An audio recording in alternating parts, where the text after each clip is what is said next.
Good morning guys, എല്ലാവർക്കും നമസ്കാരം. റൂട്ടെക്സിൻ്റെ ഗുജറാത്ത് വീഡിയോയുടെ പുതിയൊരു എപ്പിസോഡിലേക്ക് എല്ലാവർക്കും സ്വാഗതം. ഞാൻ മുംബൈ പൂനെ റൂട്ടിലുള്ളത്. ഇന്നലെ ഏകദേശം രാത്രി ഒരു 3 മണി വരെ ഞാൻ വണ്ടി ഓടിച്ചു. അതിനുശേഷം ഒരു പെട്രോൾ പമ്പിൻ്റെ സൈഡാക്കേണ്ടി വന്നു. ഞാൻ റൂമിലേക്കൊന്നും എനിക്ക് എത്താൻ പറ്റിയില്ല. കാര്യം 3 മണിയായി, പിന്നെ റൂമിലെത്തിയിട്ട് കാര്യമില്ല. സോ ഈ ഒരു ഹൈവേ സൈഡിലുള്ള ഈ ഒരു പമ്പിലാണ് ഞാൻ കിടന്നത്. രാവിലെ ഫ്രഷപ്പ് ആവലും പരിപാടിയും കാര്യങ്ങളൊക്കെ ഇവിടുന്ന് കഴിഞ്ഞു. ഒക്കെ അടിപൊളിയായിരുന്നു. ഇനി തൊട്ടടുത്ത് അവിടെ നല്ലൊരു ചായക്കടയുണ്ട്. ആ ചായക്കടയിൽ നിന്ന് ചായ കുടിക്കണം. അപ്പോൾ നമുക്ക് പുതിയൊരു ദിവസത്തെ വീഡിയോയിലേക്ക് പോവാം. രാവിലെ എണീറ്റ് വണ്ടിയുടെ എയർ ചെക്കിങ് സംഭവങ്ങളെല്ലാം ചെയ്തു. ഈ പമ്പിൽ നിന്ന് തന്നെ എല്ലാം ഫ്രഷപ്പ് ആവലും പരിപാടിയൊക്കെ ഇവിടുന്ന് തന്നെ ആയതുകൊണ്ട് ഇതും എല്ലാം അവർ തന്നെ ചെയ്തു തന്നു. ഇനി നമുക്ക് ഈ ഒരു ചായക്കടയിൽ പോയി ഒരു ചായ കുടിക്കാം. അപ്പോൾ ഒരു അടിപൊളി ഹൈവേ ആണ്, അടിപൊളി മോർണിംഗ് ആണ്. സോ സ്റ്റാർട്ട് ചെയ്യാം. പൂനെയിലേക്ക് നിയർലി ഒരു 1.5 മണിക്കൂർ ഇനിയും ഉണ്ട്, ഒരു 80 കിലോമീറ്ററിന് മുകളിൽ. അപ്പോൾ പൂനെ പോയിട്ട് കുറച്ച് പർച്ചേസിങ്ങും കാര്യങ്ങളൊക്കെ ഉണ്ട്. അപ്പോൾ അതൊക്കെ കഴിഞ്ഞിട്ട് വേണം പോകാൻ വേണ്ടിയിട്ട്. അപ്പോൾ എന്തായാലും പൂനെ കയറിയിട്ടേ പോകുന്നുള്ളൂ. പൂനെയിലേക്ക് എത്തുമ്പോഴുള്ള കുറച്ച് സ്ഥലങ്ങളും അവരുടെ വീടുകളും കാര്യങ്ങളൊക്കെ ഭയങ്കര രസമാണ്. മൊത്തം വയലുകളാണ് ലെഫ്റ്റും റൈറ്റും.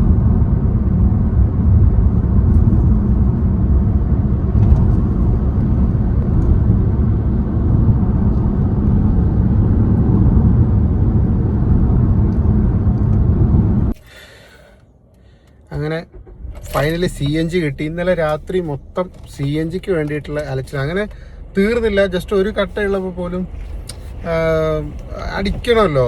അപ്പോൾ തരുന്നില്ല. നമ്മൾ ഇങ്ങനെ ഹൈവേയിൽ വരും, ഞാൻ നോക്കി നെക്സ്റ്റ് അപ്പുറത്തെ സൈഡിൽ പോകും, പക്ഷെ തരുന്നില്ല. അവിടെ എത്തുമ്പോൾ ചില പമ്പിൽ ഉണ്ടാവില്ല, ചില പമ്പിൽ ആളുണ്ടെങ്കിലും ക്യാപ്പൊക്കെ ഇട്ടിരിക്കുകയാണ്, അവർ തരൂല. ഇല്ല പൊക്കോ എന്ന് പറയാം. അപ്പോൾ രാവിലെ 7 മണിക്ക് മുതൽ എന്തായാലും ഇവർ സ്റ്റാർട്ട് ചെയ്യുള്ളൂ എന്ന് പറയാം. അതുകൊണ്ടാണ് ഇന്നൊന്ന് സൈഡ് കിടന്നുറങ്ങിയത് തന്നെ. അപ്പോൾ ഇതിപ്പോൾ മഹാരാഷ്ട്ര കയറിയപ്പോൾ ഇപ്പോൾ ഏകദേശം 96 റുപ്പീസ് സംതിങ് ആണ് ഇവിടുത്തെ CNGയുടെ വില. കർണാടകയിലാണ് ശരിക്കും പറഞ്ഞാൽ കുറവുണ്ടാവുക. ഓൾ ഇന്ത്യയിൽ മിക്കവാറും കർണാടകയിലാണ് കുറവുണ്ടാവുക. നമ്മൾ ഹൈവേയിൽ വന്നുകൊണ്ടിരിക്കുമ്പം ഒന്ന് തിരിച്ചു വിട്ടു. ഒരു 50 കിലോമീറ്റർ ബാക്കിലുള്ളപ്പോൾ തിരിച്ചു വിട്ടു. ഒരു വില്ലേജ് ഏരിയയിലേക്ക് കൂടെയാണ് പോകുന്നത്. അല്ല, ലെഫ്റ്റും റൈറ്റും ഈ കരിമ്പ് ആണ് കാണുന്നത്. ഇവിടെ കൂടുതലും മറ്റേ ഈ ഷുഗർ കെയിൻ, ഈ കരിമ്പ് ഫാക്ടറി ഉണ്ടല്ലോ, ഷുഗർ കെയിൻ ഫാക്ടറീസ്. ഈ കാണുന്നത് ഷുഗർ കെയിൻ ഫാക്ടറിയാണ് ഈ കാണുന്നത്. അത് ഇറങ്ങി നോക്കി അതിൻ്റെ കംപ്ലീറ്റ് പ്രോസസ്സും കാര്യങ്ങളൊക്കെ കാണാൻ പറ്റുമായിരുന്നു. പക്ഷേ ഇപ്പോൾ രാവിലെ തന്നെ ടൈമില്ല. ഇത് എക്സാക്ട്ലി വില്ലേജിൻ്റെ ഒരു സെൻറ്ററിലൂടെ നമ്മൾ പോകുന്നത് മൊത്തത്തിൽ.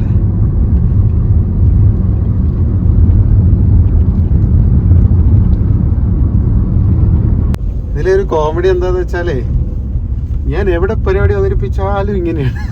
നമ്മൾ ഏത് യാത്ര പോയാലും ഉള്ള ഊടുവഴികൾ മൊത്തം കടന്ന് ചുറ്റിക്കും. ഇപ്പം ആ ഫ്ലഡിൻ്റെ ആണെന്ന് തോന്നുന്നു, ഒരു 40-45 കിലോമീറ്ററേ ഉള്ളൂ. അതിനിടയ്ക്ക് പോലീസാണ്, ഓരോ ജംഗ്ഷനിലും പോലീസ് നിന്നിട്ട് തിരിച്ചു വിടുകയാണ്. റോഡ് ഹൈവേയിൽ വിടുന്നില്ല. ഇപ്പം തിരിച്ചുവിട്ട് ഇപ്പം ഒരു ഹില്ലേരിയ കയറിക്കൊണ്ടിരിക്കുക, ചെറിയൊരു ഹിൽ സ്റ്റേഷൻ കയറിക്കൊണ്ടിരിക്കുകയാണ്, ഘാട്ട് സെക്ഷൻ. നോക്ക്, നേരെ താഴോട്ട് അങ്ങോട്ട് നോക്ക്. ഒരു നമ്മളിപ്പോൾ ഈ ലോനാവാല ലൈനിൻ്റെ ഒക്കെ ഒരു ബാക്ക് സൈഡോ മറ്റോ ആയിരിക്കണം. ഒരു ചെറിയൊരു സിംഗിൾ ലൈൻ റോഡ് ഇങ്ങനെ കയറ്റം കയറിക്കൊണ്ടിരിക്കുക. നമ്മളൊരു വാഗമണിലെല്ലാം പോകുമ്പോൾ കിട്ടുന്ന ഒരു ഫീല്, ഹെയർ പിൻ ബെൻഡുകളും കാര്യങ്ങളൊക്കെ ആയിട്ട് ഏകദേശം അതിൻ്റെ ഒരു ഫീലാണ് മൊത്തത്തിൽ റോഡ്.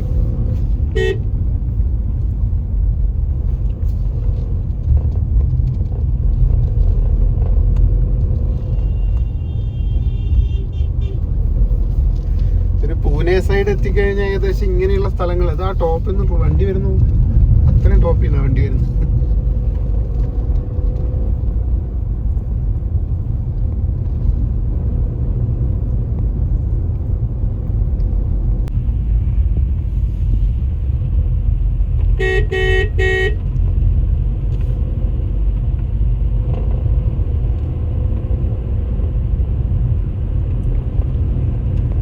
കല്ല് വെട്ടിപ്പൊളിച്ച് റോഡ് ഉണ്ടാക്കിയിട്ടുള്ളത്.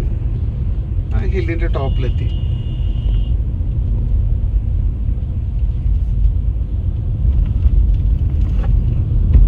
ഇത് നല്ല മഴ സമയമാണെങ്കിൽ നല്ല രസമായിരിക്കും അല്ലേ? അതിന്റെ ടോപ്പിൽ അവിടെ ഒരു ഒരു എന്താ നല്ല അടിപൊളി ഒരു സ്ട്രക്ചർ അല്ലേ? കണ്ടാ നീ? ഒരു പാലസ് പോലെയുണ്ട്.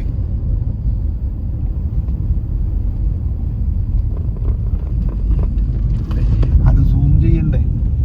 കട്ടി. ഞാൻ പുറത്തിറങ്ങി. നമുക്ക് ആ ഒരു പാലസ് പോലെയുള്ളൊരു സംഭവം ഉണ്ട് അവിടെ. അത് കണ്ടോ?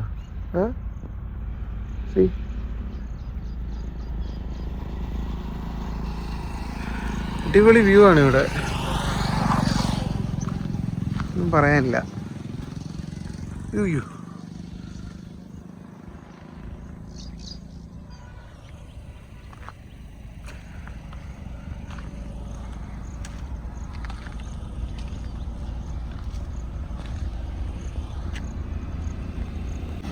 എന്താ ഒരു സ്കൈൻ്റെ കളറ്! ഓ, ഈ മഴ ചിലപ്പോൾ 2-3 ദിവസം മുമ്പ് നല്ല മഴയായിരുന്നിരിക്കും, പക്ഷെ ഇപ്പം അടിപൊളിയാ.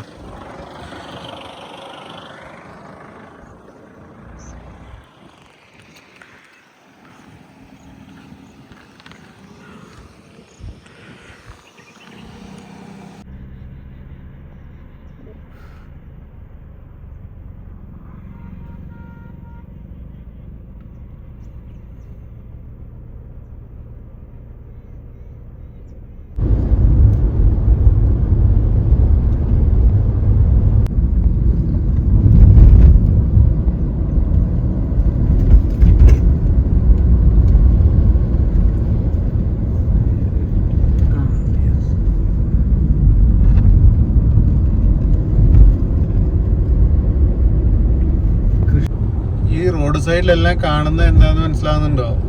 അതായത് ഫ്ലഡ് ഉണ്ടായിട്ട് സാധനങ്ങളും മറ്റേ പണ്ട് നമ്മൾ പിന്നെ 2018 കേരളത്തിൽ ഫ്ലഡ് ഉണ്ടായ സമയത്ത് എല്ലാ ജില്ലകളിൽ നിന്നും എല്ലാ സംസ്ഥാനങ്ങളിൽ നിന്നും ആൾക്കാർ വന്നിട്ട് സപ്പോർട്ടിന് കുറേ സാധനങ്ങളൊക്കെ കൊണ്ടുവന്നിട്ടുള്ളൂ. അതേപോലെയാണ് ഒരുപാട് ലോറികളും വണ്ടികളും കാര്യങ്ങളെല്ലാം ഈ സാധനങ്ങളുമായിട്ട് വന്നതാണ്. ഈ റോഡ് സൈഡിലെല്ലാം കാണുന്ന ആൾക്കാരെല്ലാം ഈ ഫ്ലഡ് എഫക്റ്റഡ് ആൾക്കാരാണ്. അവരെ ഇപ്പം എല്ലാം അങ്ങനെ കാണിക്കാൻ പറ്റുന്നില്ല. എന്ന് വെച്ചാൽ ഇപ്പം അത് നന്നായിട്ട് തോന്നുന്നില്ല. ഈ കാര്യം അവർ ഡ്രസ്സ് ഉണക്കുന്നതും അവർക്ക് വീടില്ലാതെ അവർ ഇപ്പം നമ്മൾ വന്ന വഴിയിലെല്ലാം നേരത്തെ ആ കാണിച്ച റോഡ് കയറി വന്ന ആ ഒരു ഹിൽ ടോപ്പില്ലേ, ആ സ്ഥലത്തൊക്കെ ഒരുപാട് കുറച്ച് മുന്നോട്ട് വന്നപ്പോഴത്തേക്ക് കാണാൻ പറ്റിയത് ഒരുപാട് ആൾക്കാർ ഇങ്ങനെ അവിടെ ഇങ്ങനെ ഭക്ഷണം പാകം ചെയ്യുന്നതും ആ പ്ലെയിൻ ലാൻഡിൽ ഇങ്ങനെ നിൽക്കുകയാണ്. അപ്പോൾ ഇത് ഇപ്പോൾ ഇവിടെ നല്ല ഒരുപാട് വലിയൊരു ഏരിയയിൽ ഇത് ഫ്ലഡ് എഫക്റ്റഡ് ആയി എന്നുള്ളത് ഇവിടെ ആൾക്കാരെ കാണുമ്പോൾ മനസ്സിലാവുന്നുണ്ട്. പലതും നഷ്ടപ്പെട്ടിട്ടുണ്ടാവും. പല ആൾക്കാരും കാരണം ഡ്രസ്സ് പോലും ഇല്ലാതെയാണ് മിക്കവാറും ആൾക്കാർ, അതായത് എല്ലാം പോയിട്ടുണ്ടാവുമല്ലോ, നഷ്ടപ്പെട്ടിട്ടുണ്ടാവുമല്ലോ. അപ്പോൾ ഇത് ഈ റോഡിൽ കാണുന്ന ആൾക്കാരെല്ലാം ഫ്ലഡ് എഫക്റ്റഡ് ആൾക്കാരാണ്. അപ്പോൾ ഇവർ പലരും വണ്ടിയുടെ അടുത്തൊക്കെ നിൽക്കുന്ന അവർ ഭക്ഷണവും മറ്റു കാര്യങ്ങളൊക്കെ ആയിട്ട് വന്നവരായിരിക്കും. ഡ്രസ്സും കാര്യങ്ങളൊക്കെ കൊണ്ടുവന്ന് അത് വാങ്ങിക്കാനും എടുക്കാനൊക്കെ വേണ്ടി വന്നവരായിരിക്കും. ഇതിൻ്റെ ഉള്ളിലേക്കുള്ള ഭാഗങ്ങൾ ഫ്ലഡിൽ നന്നായിട്ട് എഫക്റ്റ് ചെയ്തിട്ടുണ്ട്. അപ്പം ചെറിയൊരു പോർഷൻ കാണിച്ചതാണ്. അത് അതിൻ്റെ അതൊരു ഭീകരമായൊരു അവസ്ഥയാണ്. അത് ആൾക്കാരെ കാണുമ്പോൾ മനസ്സിലാവുന്നുണ്ട്. അതെല്ലാം ഷൂട്ട് ചെയ്ത് എല്ലാവരിലേക്കും എത്തിക്കാൻ തോന്നുന്നില്ല. ഇത് കാണുന്നത് കണ്ടില്ലേ, ടെന്റ് കെട്ടിയിട്ടാണ് ആൾക്കാർ താമസിക്കുന്നത്.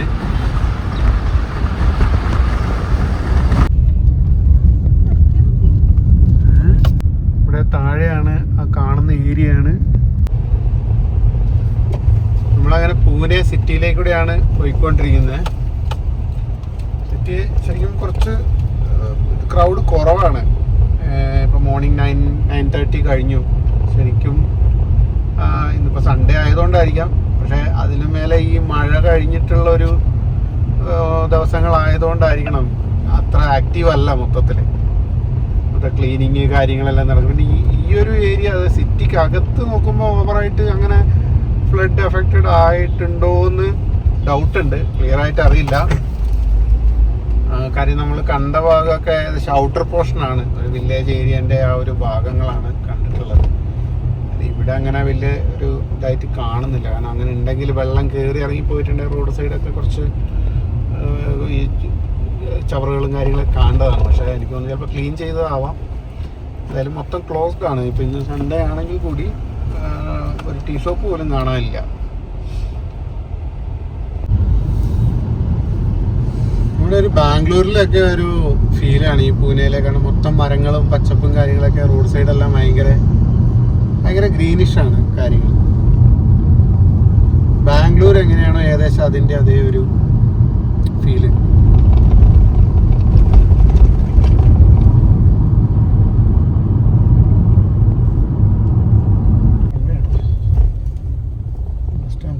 Head toward National Highway 65, then turn right onto National Highway 65.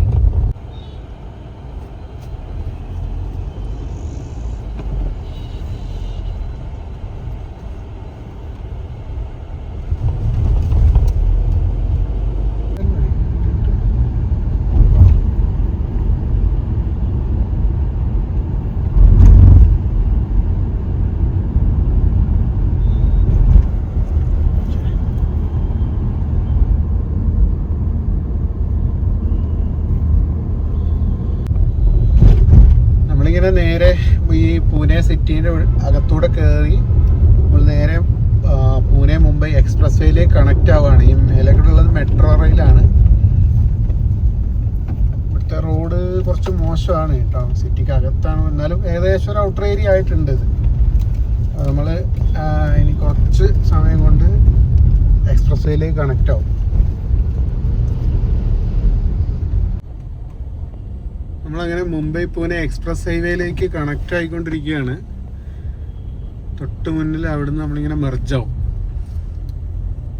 ഒരു ബിൽഡിംഗ് നോക്ക്, നല്ല അടിപൊളി.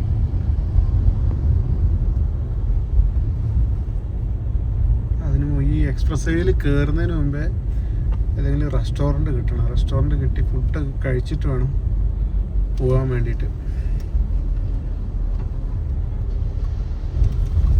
അങ്ങനെ നമ്മൾ എക്സ്പ്രസ് ഹൈവേയിലേക്ക് മെർജായി. ഇപ്പം നിലവിൽ പൂനെൻ്റെ ആ ഒരു ഏരിയയിലായതുകൊണ്ട് നമുക്ക് സർവീസ് റോഡും കാര്യങ്ങളൊക്കെ കിട്ടും. പക്ഷെ കുറച്ച് കഴിഞ്ഞ് കഴിഞ്ഞാൽ ചിലപ്പം സർവീസ് റോഡും കാര്യങ്ങളൊന്നും കിട്ടില്ല. എത്രയോ കിലോമീറ്ററുകൾ സിംഗിൾ റോഡാണ്. അപ്പോൾ നമുക്ക് തൊട്ടടുത്ത് എവിടെയെങ്കിലും റെസ്റ്റോറൻറ്റ് തപ്പണം.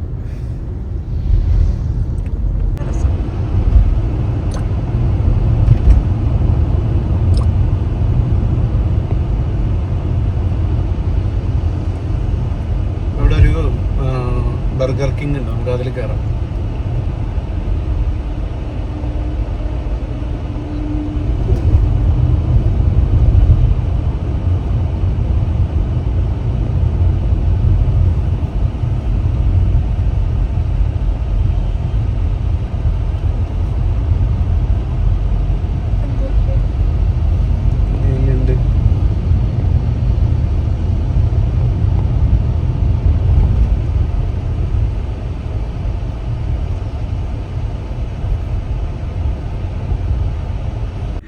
അങ്ങനെ ഫൈനലി ബർഗർ കിങ് കണ്ടുപിടിച്ചു.